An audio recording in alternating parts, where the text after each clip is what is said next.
Selamat siang semuanya. Pada ngantuk nggak? Semangat ya. Ini saya jelaskan nggak bertele-tele, yang penting pokoknya padat, singkat, dan cukup paham. Mungkin teman-teman tahu ya, ketika diundang ke sini ada pemaparan, tujuannya itu adalah ada bayangan, kalau nggak belajar bahasa Jepang, mungkin belajar bahasa Jepang, plus mau untuk kerja di negara Jepang, betul ya? Mungkin yang diketahui itu ya. Oke. Mungkin nama saya adalah Fandi Tunggal. Saya mewakili dari pihak Jepang untuk mendapatkan calon-calon pekerja yang akan direkrut oleh pihak Jepangnya. Jadi kita yang akan nanti mengadakan prasyaratnya, pelatihan sampai untuk wawancara pekerjaannya. Nah, harap-harap mungkin teman-teman di sini mungkin bisa mempertimbangkan ini, atau mungkin merasa cocok dengan cara atau mungkin user yang nanti akan memberikan pekerjaan ini. Mungkin sebelumnya saya perkenalkan dulu badan usaha dan perusahaan kita ya. Singkat aja, company profile-nya. Jadi kita bekerja sama dengan Maruganba. Ini adalah siapa kita ini. Kita adalah CV Prospek, kita berdirinya 2017. Jadi ini kurang lebih sudah tahun ke-6 ya. Terus kita ada kantor pusatnya itu adalah di Surabaya, di mana kita ada tempat pengajaran pelatihan dan juga ada tempat tinggal bagi teman-teman yang berada di luar kota kalau mau di Surabaya untuk pelatihan. Tapi kalau untuk area Surabaya dan sekitarnya bisa pulang pergi. Jadi nggak perlu meninggalkan kerjaannya yang pagi siang hari. Karena pelatihannya ini hanya di malam hari aja. Oke, next. Ini kalau nanti misalnya nganggur mau diperiksa, sekarang kan teman-teman udah medsos semua, itu ada IG, ada TikTok, ada YouTube-nya kita. Next. Kita ada 2 untuk pengerjaan itu ke luar negeri. 1 Jepang, 1 Australia. Tapi saya diundang untuk hari ini itu untuk khusus membicarakan yang Jepang. Next. Nah, ini peluang kerja di Jepangnya nanti saya jelaskan secara detail. Intinya pokoknya prosesnya yang kita lakukan ini antara 4 sampai 7 bulan total processingnya. Biayanya, balik modalnya kurang lebih sekitar 4,5 bulan. Gaji bersihnya kita ngomong gaji awalnya gaji kotor itu 19,5. Gaji bersihnya kurang lebih dipotong 6 juta untuk biaya hidup dan lain-lain, itu sisanya 13,5 juta. Itu biasanya kita ngomong tuh gaji dasarnya demikian. Tapi nanti ada penjelasannya, dan teman-teman yang udah berangkat ke sana rata-rata gaji kotornya tuh dapatnya 21 sampai 23 juta kotornya. Oke, next. Next lagi. Nah, ini foto-foto yang udah melakukan pelatihan dan udah berangkat ke sana. Saya sekarang jelaskan, pernah tahu ya, kalau yang pekerjaan di Jepang itu namanya apa? Ada yang pernah tahu nggak? Konsepnya tuh kayak gimana? Masih belum tahu ya? Oke. Teman-teman pernah tahu konsep yang seperti namanya tuh TKI-TKW? Pernah ya? Jadi biasanya negaranya Taiwan atau Hong Kong, kerjaannya biasa di pabrik atau jadi asisten rumah tangga. Nah, ini agak mirip tapi ada bedanya. Nah, bedanya tuh satu, negaranya tuh yang kerjasama dengan Indonesia itu adalah negara Jepang. Yang negara Jepang ini gajinya lebih tinggi daripada seperti Taiwan dan Hong Kong, seperti TKI-TKW. Karena gaji TKI-TKW itu di bawah gajinya orang lokal sana. Pernah tahu nggak ini? Jadi misalnya orang sana tuh gajinya 15 juta, TKI-TKW itu dibayarnya sekitar 8 juta, kurang lebih separuhnya. Kalau dibandingin UMR Indonesia, tentunya TKI-TKW itu gajinya lebih tinggi. Tapi kita ini masih nggak sama dengan gaji orang lokal sana. Oke, nah kalau programnya pemerintah Jepang ini beda. Pemerintah Jepang tidak ada program TKI-TKW. Jadi siapapun pekerja yang berangkat ke sana, itu gajinya kalau ikut program SSW ini gajinya sama dengan penduduk sana. Jadi lebih enak atau lebih enak? Lebih enak ya, oke. Nah, program SSW ini itu adalah sebuah program baru dari pemerintah Jepang, baru ada 1,5 tahunan.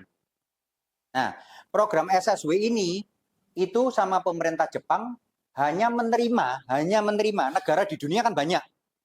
Hanya menerima ini cuma 7 negara aja. Salah satunya Indonesia.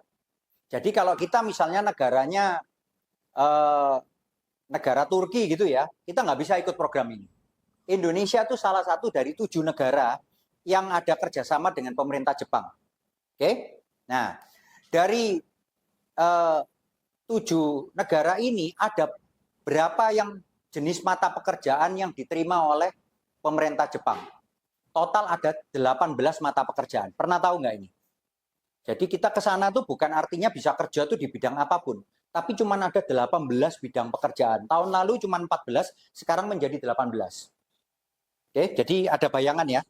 Nah, dari 18 mata pekerjaan ini, yang kita kerjasama itu cuma satu. Kita kerjasamanya di bidang pekerja perhotelan. Ada yang mikir nggak, kenapa kok kita kerjanya cuma sama satu bidang aja? Kenapa kok nggak banyak bidang? Akan ada bidang-bidang lainnya.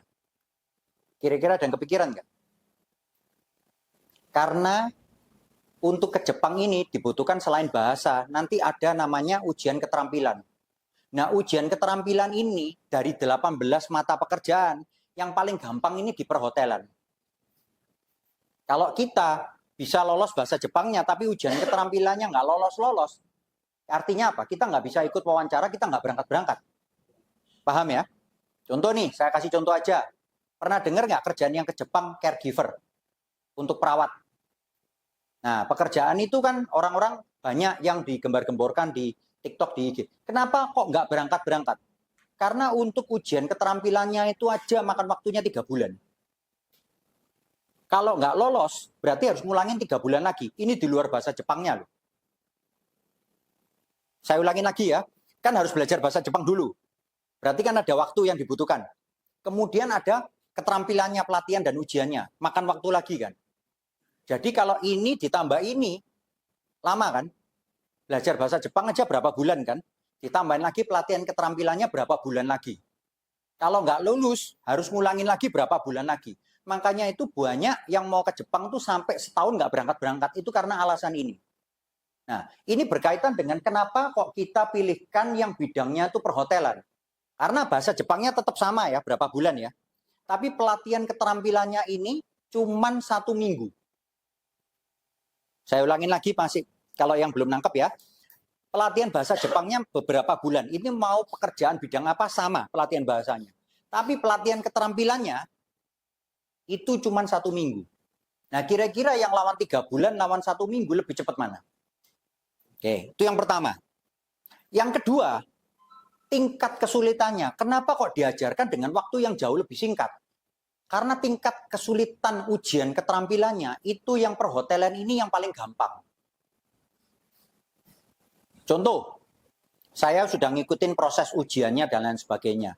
Ujiannya itu ada 2, teori dan praktek. Ujian teorinya itu cuma menghafalkan 40 alat-alat kebersihan hotel. Kira-kira kalau dalam bahasa Jepang ngafalin 40 alat-alat itu gimana? Susah atau enggak? Gampang ya? Tak kasih tahu ya, yang saya berangkatin dari Kediri, dari 40 itu cuma hafal 2. Tapi setelah kita latih 3 hari berturut-turut, 8 pagi sampai 8 malam, akhirnya 40 alat-alat itu bisa dihafalkan. Nah, kalau kita cuma ngafalin 40 tuh sapu bahasa Jepangnya apa, pengki bahasa Jepangnya apa, handuk bahasa Jepangnya apa, itu aja nggak bisa.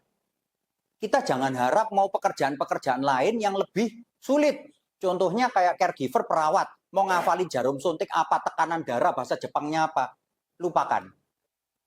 Jadi dari yang susah-susah itu kita pilihkan pekerjaan yang paling gampang. Jadi otomatis berimbas pelatihannya juga menjadi lebih gampang. Maksudnya kita itu mengundang wali murid itu adalah supaya mengetahui bahwa arah program kita itu kemana. Dalam artian supaya penyampaian kalau biasanya kalau para calonnya itu dapat informasi dari kita, otomatis kan kalau disampaikan lagi ada kemungkinan ada kekurangan penyampaiannya. Nah, oleh karena itu saya kalau mau berangkatin Pak, kalau di tempat kita ya, itu lebih suka itu adalah kita ini kerjasama dan diketahui secara transparan antara pihak kita sebagai yang berangkatkan, kliennya yang mau berangkat, dan keluarganya. Jadi setidaknya orang tua itu tahu anaknya ini bakalan diikutkan program apa dan dititipkan ke siapa. Sebenarnya tujuan kita untuk itu Pak, nggak ada tujuan yang lain. Jadi kenapa kok kita ini memilih Jepang dan kenapa Jepang itu baru membuat program ini sekarang? Kan saya bilang tadi program ini dibuka pemerintah Jepang 1,5 tahun yang lalu. Karena Jepang ini adalah satu-satunya negara di dunia yang nutup diri terhadap imigrasi dari luar masuk ke Jepang. Nah, tapi nggak bisa bohong karena statistiknya Jepang, negara kalau maju itu bentuknya demografi penduduk itu udah nggak sehat. Demografi penduduk Indonesia itu masih piramida. Jadi anak mudanya lebih banyak, orang tuanya lebih dikit.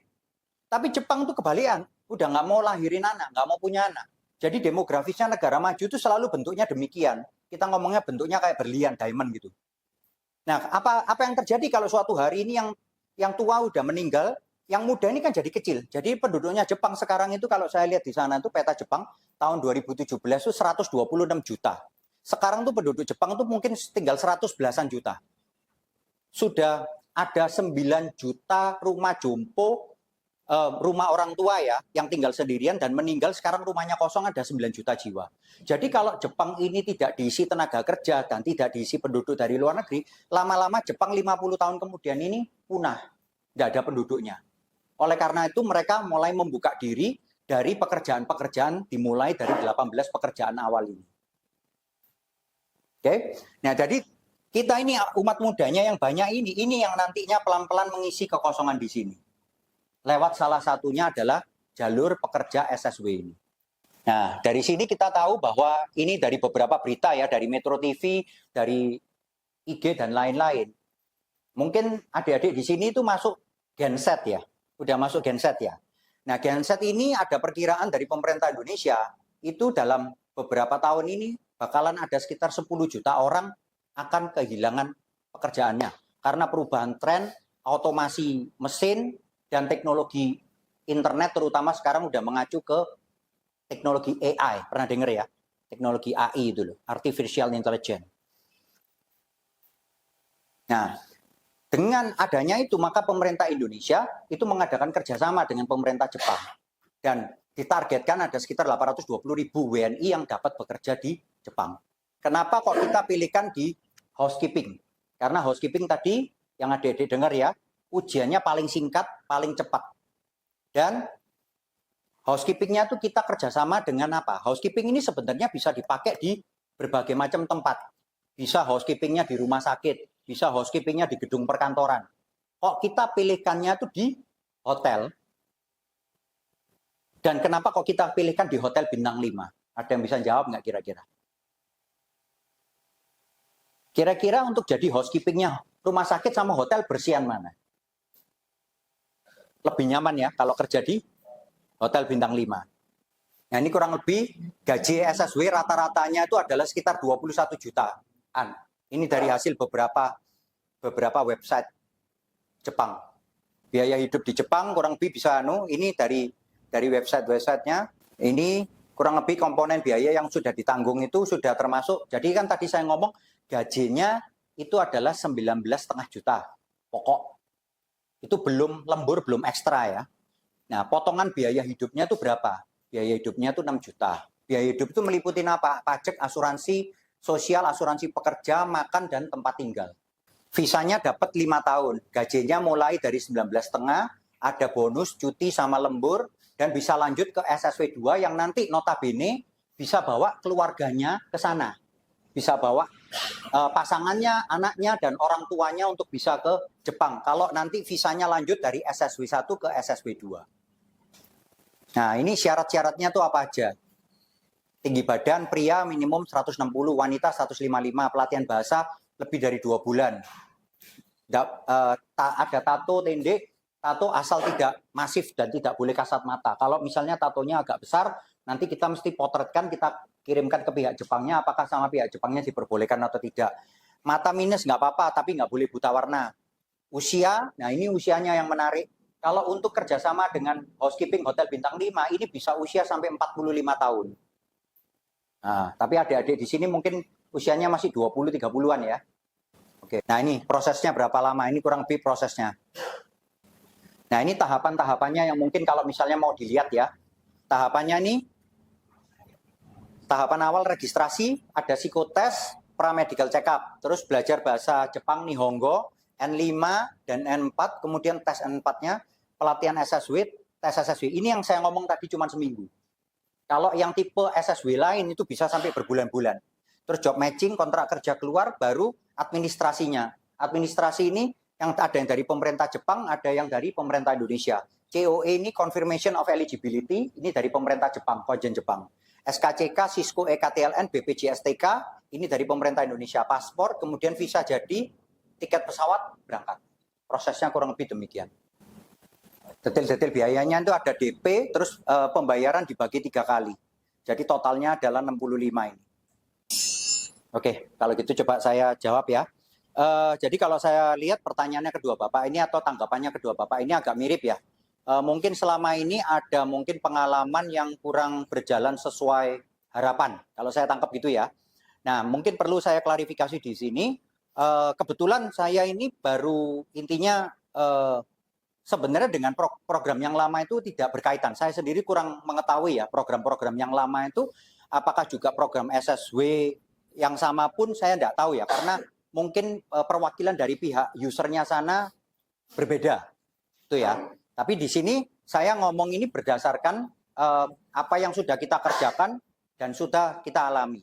Nah, mungkin ini lebih mengerucut lagi tadi pertanyaannya Bapak itu adalah kenapa kok jadwal-jadwal tesnya ini bisa lama dan ada miss ya.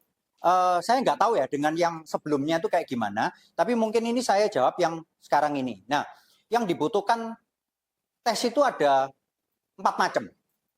Satu psikotes. Kalau psikotes ini tinggal tunggu jadwal kapan itu dilakukan secara online. Ini untuk keperluan user kita yang hotel bintang 5, permintaan mereka. Itu kapan aja bisa dilakukannya, bisa di komputer rumah atau di warnet, kapan aja bisa. Kedua, itu adalah pra-medical check-up. Pre-medical check-up itu nanti dilakukan di dekat rumahnya. Jadi saya akan mengirimkan alamat dan kode posnya ke pihak Jepang. Nanti pihak Jepangnya ngomongkan rumah sakit mana atau klinik mana yang terdekat. Dan itu jadwalnya udah ketahuan dan hasilnya langsung dikirimkan ke pihak Jepang. Kalau dua ini umum sekali. Nah, ini yang ini berkaitan dengan cuman komunikasi aja dan jadwalnya bisa kapan aja. Kita pinggirkan dulu yang dua. Nah, ini sekarang dua yang nomor 3 nama nomor 4 ini bukan satu sisi, dalam artian ini juga berkaitan dengan pihaknya calon pekerjanya. Contoh, kita ngambil yang pertama, ujian Jepang. Sebelum ujian Jepang itu dilakukan berarti harus ada kelas Jepangnya. Yang terjadi kendala di kita itu bukan jadwal tesnya. Jadwal tesnya sudah dalam setahun itu ada lebih dari 10 kali. Satu ada tes Jepang JFT. Kedua tes Jepang JLPT, dan ketiga ada tes Jepang NAT. Dan ini jadwalnya sudah confirm dari pemerintah Jepang. Kalau itu sih nggak bisa kita manipulasi atau sampai salah informasi jadwal, berarti artinya itu kesalahan dari kita kalau kita ini nggak bisa memberikan jadwal yang sesuai. Cuman sudah jadwalnya betul, tapi anaknya nggak lulus tes, itu perkara yang berbeda.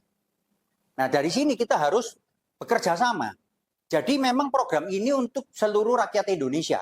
Tapi kita harus tahu sendiri, mohon maaf, mungkin keseriusan, kefokusannya, dan mungkin kemampuannya untuk bisa ngikutin pelatihan sampai bisa berangkat. Setiap orang mungkin beda-beda. Mohon maaf sekali lagi, jadi misalnya kita training mereka di satu kelas ya, bahasa Jepang. Kalau anaknya yang satu serius merhatiin, yang satu ngantuk-ngantuk sambil tidur-tidur, saya yakin yang ngantuk-ngantuk mau tes berapa kali juga nggak bakal lulus. Nah, waktunya bisa menjadi lebih lama karena alasannya juga bisa alasan demikian. Itu yang pertama. Kedua, sekarang kita larinya itu ke pelatihan SSW atau pelatihan keterampilannya. Nah, di sini yang kita ngomong, yang kita bahas tahun ini aja ya, itu ada di bulan Februari, kemarin Mei, kemudian nanti Juli, dan ada lagi Agustus. Nah, karena ramenya dengan jadwal ini ditambahin lagi 1 bulan Juni. Jadi kelihatan ini sampai sekarang aja yang sudah kita ketahui setahun ini 5 kali pelatihannya. Dan itu nggak mungkin lolos karena saya sendiri yang nemenin. Nanti mereka akan dilatih di sebuah tempat sebelum nanti dilakukan ujiannya, yang tempatnya itu sudah di booking oleh pihak Jepangnya.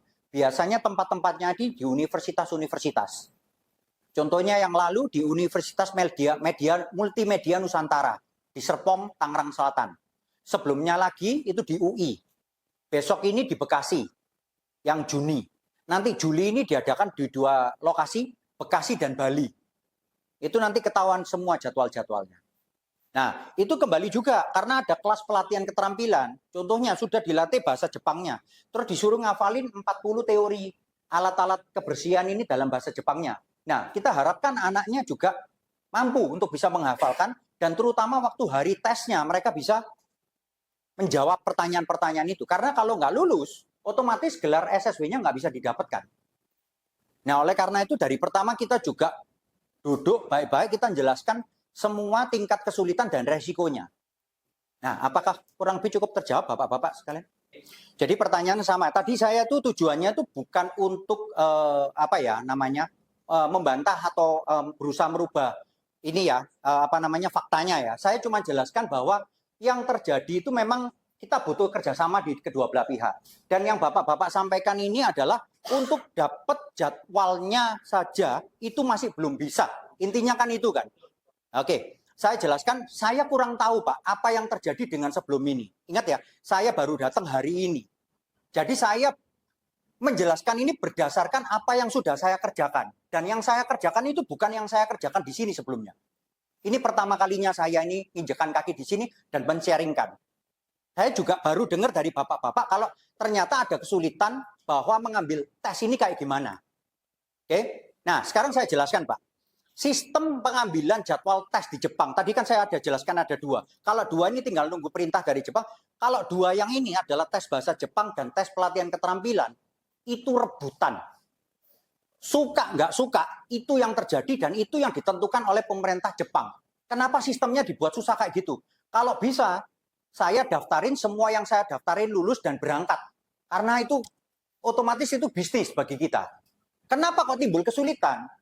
Saya nggak tahu, sekali lagi ya, saya nggak tahu dengan apa yang terjadi sebelumnya. Ini kalau saya jelaskan berkaitan dengan bisnis kita dan mau berangkatin teman-teman sesuai dengan program pemerintah Indonesia ya. Nggak ada alasan kita ini mau menunda atau mempersulit atau membuat mereka tuh mimpinya jatuh atau membuat orang tuh komplain sampai marah tuh pasti nggak ada tujuannya seperti itu. Cuman sekali lagi saya nggak tahu apa yang terjadi sebelumnya. Kalau saya lakuin apa? Yang kemarin ini tes JLPT anak-anak. Dapat mereka tesnya tuh di Universitas apa Surabaya? Unair. Anak-anak dari Kediri berbondong-bondong sama Surabaya total 12 orang. Saya ada foto-fotonya di sana. Bahkan mereka ketinggalan KTP dari yang Kediri. Saya hadir pergi kepala penjaganya dan saya yang dimarahi sama kepala penjaganya.